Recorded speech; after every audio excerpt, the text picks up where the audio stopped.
Hi everyone. So, I'm going to be reviewing Blade 2. This movie takes place 2 years after the events of Blade 1 and has Blade search for Whistler, who was turned into a vampire during the events of the first, and it's basically about Blade and Whistler's relationship towards each other, and can Blade really kill the man he looks to as a father figure? And we also have a new breed of vampire, sort of like the super vampires, who basically have the ability to eat vampires and humans. And basically, this super vampires threatens to destroy both the human world and the vampire world. So the vampires and Blade team up to kill off these vampires. And we are introduced to an elite vampire fighting force called the Bloodbath, I think? Not Bloodbath. The Blood Pack, who are basically all trained to fight Blade. And although we see less of the vampire culture, we do still see more of that. We see more clubs about vampires and a little bit more about the science that goes behind vampires. And one of the major villains in this film actually is trying to create like the perfect vampire, and it's quite interesting to see that. That's basically the movie story in a nutshell.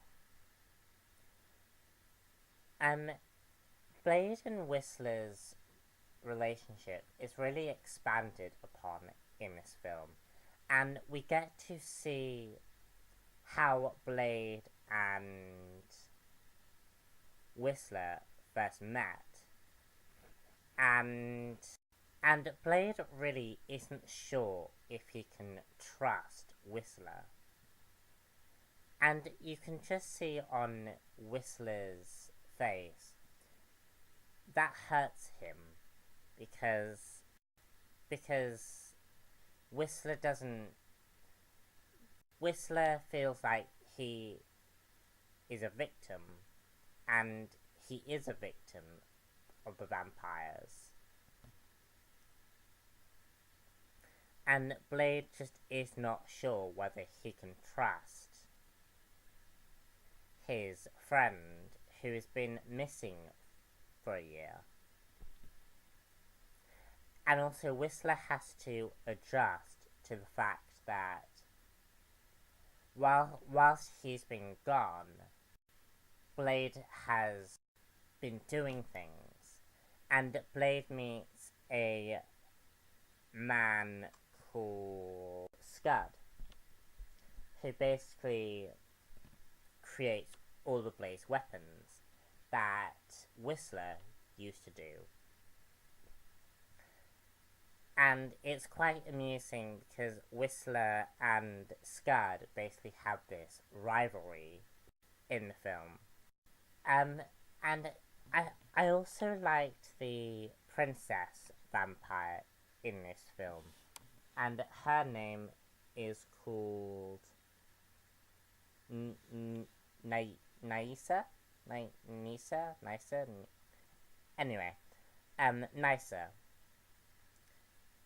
who is basically this vampire queen, and it sort of hinted at the fact that Blade and Nysa have this romantic tension going on. However, they never expanded upon that, and I think that was a missed opportunity. Because they mentioned very briefly that Blade